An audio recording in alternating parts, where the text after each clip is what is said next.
pas de, en soi, révélations si grosses que ça. C'est surtout des découvertes. Parce que les révélations, c'est surtout genre apporter des réponses à des mystères. Ici, bon, il y a un truc lié à l'humaine histoire, mais en soi, c'est pas, voilà, bref. Donc, du coup, ce chapitre aussi nous explique donc qu'est-ce qui arrive à Macaron. Donc, tout d'abord, on commence donc par un petit flashback où on explique justement comment Mest est arrivé à la, enfin, comment Mest est parti donc de la guilde au conseil et qui est ensuite revenu à la guilde et ainsi de suite.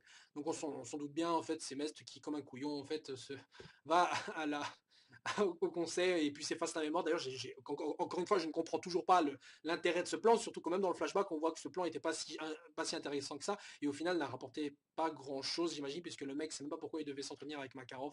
Enfin, bref, c'était un peu bizarre. Mais ce que moi j'ai compris en réalité, c'est que Mest, en fait, il s'efface les mémoires, il va dans le conseil, et quand il rencontre Makarov, il retrouve les mémoires. Mais quand il quitte Makarov, il repère les mémoires. Et ensuite, et ainsi de suite, et ainsi de suite, et ainsi de suite, et ainsi de suite.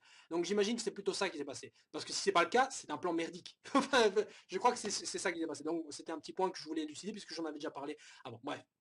Mais avant ça, on a donc Mest qui apparemment connaît donc l'identité, enfin connaît pardon l'identité, connaît donc l'humaine histoire et amène surtout Erza, vu que c'est le nouveau maître de Fairy Tail, voilà, depuis le chapitre précédent, l'amène donc découvrir l'humaine histoire. Et le problème, c'est qu'elle n'était pas toute seule, elle a été suivie par Natsu et les autres. Voilà, le plus grand secret de la guilde qui a été révélé comme ça, bam bam bam. Le truc, mais je vous jure, il y a une hype, il y a eu une sorte d'attente incroyable pour qu'on découvre l'histoire. Et là, comme ça, vite fait, là, enfin, je veux dire, c'est un peu bizarre de voir la découverte se faire comme ça, facile, normal, le plus grand secret de la guilde. Enfin bon, évidemment, enfin, je veux dire, Macaron, par exemple, et Gildar, ils ont eu de la chance de pas être suivis parce que, merde, quoi. Bon, bref, donc, du coup, toute la bande maintenant est au courant que c'est Mavis, donc, qui est à l'intérieur d'une sorte de cristal et qui constitue donc le mini-histoire. D'ailleurs, Natsu, apparemment, a l'air bien content de voir Mavis à poil, même Lucie qui lui cache les yeux pour pas pour pas le laisser voir, hein, évidemment. Les fans du couple Natsu Lucie diront, ah, mais c'est Lucie, elle a pas envie que son petit copain regarde une autre fille à poil, nanani, nanana. Enfin, donc du coup, Mest explique donc à notre bande de joyeux héros que apparemment Makarov sera allé dans un autre continent, le continent de l'Ouest. Parce que vers l'Est, je crois que c'était plus ou moins là où se rapproche, là où se trouve plus ou moins Warotziken et un peu plus loin encore le pays de Negré. Mais en tout cas, sur le continent à l'Ouest se trouve apparemment un grand pays, une sorte de pays militaire, enfin en tout cas, une sorte de pays en réalité constitué de 730 guildes. Hein. Et en réalité, bah, ces petites nations-là, enfin cette grande nation-là, pardon, a attaqué plusieurs fois le continent Dishgal, on va l'appeler Dishgal, le continent de, enfin le grand continent quoi, le royaume de, le royaume de Fior, enfin bref, vous comprenez. En tout cas, attaquer donc le pays de l'Est. Pourquoi? Bah à cause de l'Humanistar, si j'ai bien suivi. Maintenant, pourquoi? Bah j'imagine que c'était par rapport au pouvoir que l'Humanistar pouvait avoir. Est-ce qu'on connaît ce truc? Non, on ne connaît pas. On ne sait pas du tout ce que c'est. Mais, fait intéressant, c'est que je crois que c'est maintenant qu'on va donc faire le lien avec le passé de Fairy tacticienne de Mavis. Parce que si vous vous souvenez bien dans le tournoi, et apparemment Mavis a mené plusieurs combats à la victoire, enfin on a parlé d'elle durant des guerres. Et quand on regarde Fairy Tail Zero, on la voit pas du tout combattre dans des guerres et on est vraiment loin de ce genre de truc. Donc maintenant, je pense que c'est plus ou moins il s'est passé certainement un truc dans ce continent-là qui a fait que justement Mavis a dû mener plusieurs guerres contre ce continent. J'imagine que c'est forcément ça, c'est obligé. Donc elle a mené plusieurs batailles dans cet endroit-là, elle les a gagnées. Et par la suite, peut-être elle a eu un problème, elle a dû se congeler, se mettre dans l'humaine histoire, enfin dans l'humaine histoire, pardon, dans ce cristal, voilà. Donc du coup, ça nous explique pas vraiment pourquoi, surtout Mavis en soi c'est congelé, parce que ça ne donne évidemment pas de réponse, mais ça j'imagine qu'on les aura quand nos héros seront donc allés dans ce continent à l'ouest. Ben donc ce continent qui est constitué donc de 730 guildes qui se sont unis pour former donc un état militaire, on va dire, sont en avantage considérable par rapport donc au continent de l'Est, qui lui est constitué, je crois, si Makarov, je crois que Makarov a dit un truc comme 500 guildes ou un truc comme ça. Enfin bref, donc en tout cas, ils sont en sous-nombre. Bon, évidemment, Fairy Tail, voilà, comme on vient de le voir, les mecs à 5 ou 6, ils ont réussi à buter des milliers de types. Donc je crois que même s'il y a 730 guildes, même s'il y a plus de 200 guildes, voilà, enfin 200 guildes en plus, ça change absolument rien pour nous. Mais bon, voilà, Makarov, il s'inquiète pour sa famille, voilà, même en tant que maître, voilà, enfin bref. Donc, ils se rendent compte qu'il y a un danger, vu que maintenant le conseil n'existe plus, vu qu'ils ont été explosés par Tartaros. Ethereum n'existe plus, parce que justement ça a été explosé de la même manière. Face n'existe plus, parce que c'est, voilà, Tartaros encore. Et aussi, pourquoi? Bah parce que, pourquoi est-ce que justement ce continent se décide à attaquer? Parce que justement, tout ce que je viens de citer n'existe plus, donc ils vont de nouveau attaquer. Et apparemment, la force de dissuasion, justement, en dehors de ça, c'était aussi le mini-histoire, parce qu'apparemment le mini-histoire a un pouvoir tellement grand qu'il fait peur à tout un pays. Bon, alors la question que je me pose, c'est à quoi sert le mini-histoire? Qu'est-ce qu'on sait sur le mini-histoire? Qu'est-ce qu'on sait? Apparemment, c'est une arme qui aurait pu régler le problème de Face. Une arme qui donc est censée annihiler toute magie. Donc le mini-histoire peut arranger ces situations.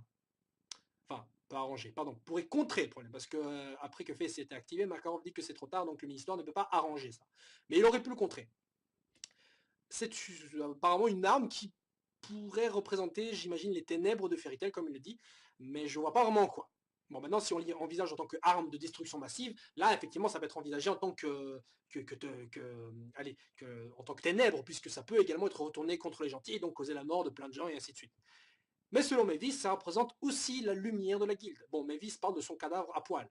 Donc c'est peut-être pas forcément pertinent. Mais en tout cas, ça correspond également aux lumières, enfin, à la lumière de la guilde. Enfin, c'est la lumière, l'espoir. Enfin bref, vous voyez l'image que je veux donner.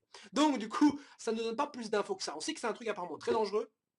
Hein, et que selon la personne qui l'utilise, ça pourrait être vraiment très dangereux. Donc je pense que de ce côté-ci, on va avoir donc de nouvelles de Ivan, hein, puisque Ivan a été porté disparu depuis la fin de... Non, depuis le milieu, oui, de l'arc des grands jeux magiques. Et d'ailleurs, on a vraiment compris que ce type était un vrai pétard mouillé. Et en même temps, on n'a pas eu non plus de nouvelles de Laxus, parce que là, tous les membres de la guilde quasiment sont là, sauf le Reijinchu. Donc où se trouve Laxus? À mon avis, il a dû entendre parler de ce qui se passe donc pour son grand papy, et donc est peut-être aller déjà en avance, aller le sauver. Et j'imagine que peut-être à travers cette bataille, ou quoi, on va découvrir un nouveau Laxus, et on va s'intéresser un peu plus à lui. Et mieux encore, on va peut-être même enfin changer de maître, peut-être, et on va passer de Erza à Luxus. Parce que je crois, mais je crois vraiment que la raison pour laquelle Erza a été nommé maître, c'était surtout pour nous permettre de découvrir le mini-histoire. Parce que si personne n'avait été nommé maître, le mini-histoire, on l'aurait pas vu, et on n'aurait pas eu de je vais te montrer le mini-histoire, en fait, viens voir. Non, Mest apparemment avait tout prévu, puisque lui-même, au moment qu'il devait s'effacer de la mémoire le mini-histoire, apparemment était confié, Markarov lui a peut-être confié la mission, ouais, voilà, explique-leur, ou un truc comme ça. Donc, peut-être leur expliquer la situation. Et donc, du coup, il s'est chargé donc, de désigner un nouveau maître. Voilà. Comprenez un peu ce que je veux dire. Donc je crois qu'après ce nouvel arc qui va arriver, donc qui concerne ce nouveau continent de l'Ouest, et d'ailleurs ça fait du bien de voyager un peu, on pourra alors peut-être désigner Laxus comme nouveau maître. Voilà, je ne sais pas, je dis ça comme ça. Bon, Erza est le 7e maître, hein, encore une fois ce chiffre 7 qui revient, le 7 juillet de l'année 777, hein, les 7 petites saloperies du collier de Acnologia, enfin il y a plein de 7 partout, c'est un truc de malade, et là on est au 7e maître, donc je pense que ce maître sera peut-être le dernier, non je déconne, mais en tout cas un futur maître très important, puisque c'est de toute façon Erza Scarlett, madame la plus cheatée, la plus badass et la plus OP. Voilà, il n'y a rien à dire. C'est la plus OP de tous les personnages que j'ai jamais vu dans tous les animés. Elle gagne toujours. Hein. J'ai pas dit que c'était la plus forte, mais en tout cas la plus controversée en tout cas des personnages de shonen dans sa manière à elle de vaincre et de gagner donc dans ses combats. Bon, alors qu'est-ce qu'il y a à prévoir en dehors de ça? Bah, je crois que si possible, ce serait vraiment trop cool, mais vraiment trop cool, si Makarov mourait. Je sais, vous allez dire, ah, en quoi sa mort va nous avancer, Gonzalo? Et bien justement, sa mort pourrait permettre au personnage de Laxus de grandir, enfin, que l'héritage continue, merde, parce que tant que Makarov il a envie, j'ai l'impression qu'il y a un truc qui avance pas dans tout ce qui est évolution à l'intérieur de la guilde. Hein, vous voyez ce que je veux dire? On ne parle pas de nouvelle génération. Une fois que Makarov il crève, là j'ai l'impression que là on se dirige vers la fin de Fairy Tail. Là on se dirige vers la nouvelle génération. Ils sont prêts, ils sont plus des enfants, c'est des adultes maintenant. Ils vont prendre soin de leurs liens, de leur famille, hein, pour rester un peu dans le délire un peu débile. Enfin bref, donc du coup, si Makarov mourait, on aurait une évolution au niveau des personnages. Le problème c'est que l'auteur a déjà dit oui, mais les morts des personnages ça ne change rien. Donc voilà, c'est pour ça qu'il ne les tue pas. Mais Makarov, soyons sérieux. Makarov quoi. Le vieux, quasiment tous les 2 arcs, il est censé crever. Et en plus de ça, mais vraiment en plus de ça, le mec, on l'a pas vu combattre et gagner un combat depuis José. C'est-à-dire depuis le tome, je sais pas, 12, non, même pas, non, le tome 8, 7, je sais pas. Depuis ce tome-là, on l'a pas vu gagner un seul combat. On l'a juste vu combattre des sous-fifres. Même contre les dragons, il aurait pu faire ce couillon. Et encore, il a ralenti peut-être Acnologia 2 secondes pour mieux se faire baiser après. Mais depuis le temps, on l'a pas vu gagner un seul combat. Le maître, il a même plus cette aura de maître de guilde. C'est juste le vieux papy et le papa de la famille. Mais il faut maintenant laisser la place à un nouveau papa. Et celui-là, ce sera Laxus. À défaut de Gildart, s'il ne se trouve pas là. Et là, justement, je me dis que comme ils vont voyager, ils vont aller un peu loin, ils vont peut-être croiser la route de Gildart. Et là, c'est l'arc où il doit apparaître. S'il apparaît pas ici, Gildart serait le personnage le plus pourri que j'ai jamais vu, parce que le mec, il arrive uniquement pour montrer qu'il est fort, et il disparaît. Il aura servi à rien, le mec, à part pour ralentir Blue Note, et nous présenter, nous introduire vite fait Acnologia, comme ça, de loin. Ça, putain, mais on l'a jamais vu combattre, enfin, sérieusement, un truc comme ça. Merde quoi, même contre Blue Note, le mec, limite, il se branlait, il se touchait les couilles, parce que justement, il aurait pu finir le combat plus tôt si l'arbre Tenro n'était pas tombé. Merde, on doit le voir ici, point barre. Et maintenant, vous allez me dire, mais attends, Gonzalo, réfléchis un peu, comment, de toute façon, ce pays de l'Ouest pourrait représenter un grand danger? Je veux dire, ils ont vaincu Margui, ils ont buté Tartaros, enfin, donc Tartaros, Swagrim, Hertz, Horace Tête.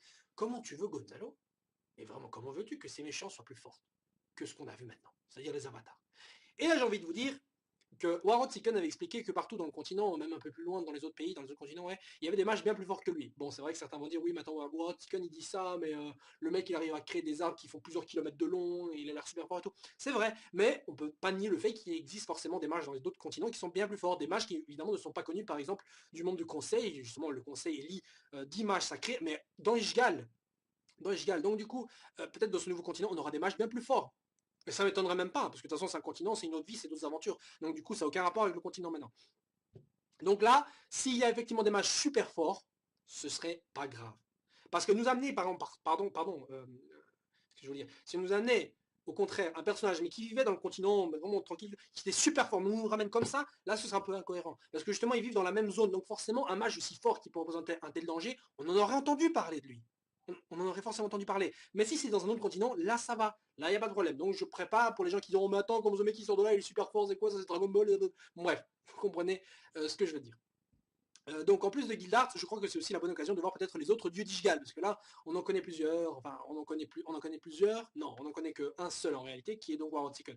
On sait qu'il en reste donc 3 à voir, et certains ont dit même carrément, ouais, mais attends, peut-être que Gildart c'est un mage sacré, Laxus. Mais non, je pense pas que Laxus soit devenu un mage sacré. Enfin, ce serait intéressant peut-être, mais je trouve pas, parce que avant même que Laxus devienne un mage sacré, on nous présente déjà 4 dieux d'Ishgal. Hein, à ce moment-là. Et on nous donne même carrément l'ombre des dieux d'Ishgal, comme ça on sait plus ou moins qui est qui. Enfin, vous comprenez quoi.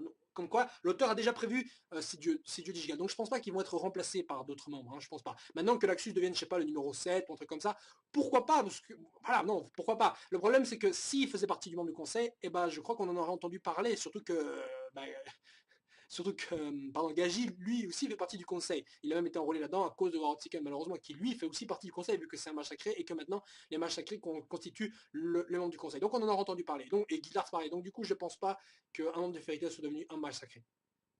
Et là où je vais en venir maintenant pour le dernier point, et la raison pour laquelle je pense aussi qu'on va voir les dieux d'Ishgal, c'est surtout, mais surtout, et uniquement en réalité, à propos du nom du prochain chapitre.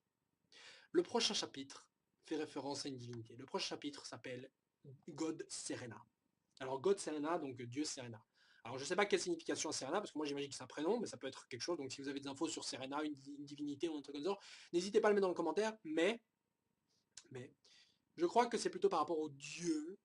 Et donc peut-être qu'un des 4 dieux d'Ishgal est une femme, hein, pour pas changer, parce que de toute façon Fairy Tail c'est un peu le manga, le shonen, où vous avez des femmes qui sont plus fortes que les hommes, en grosse majorité.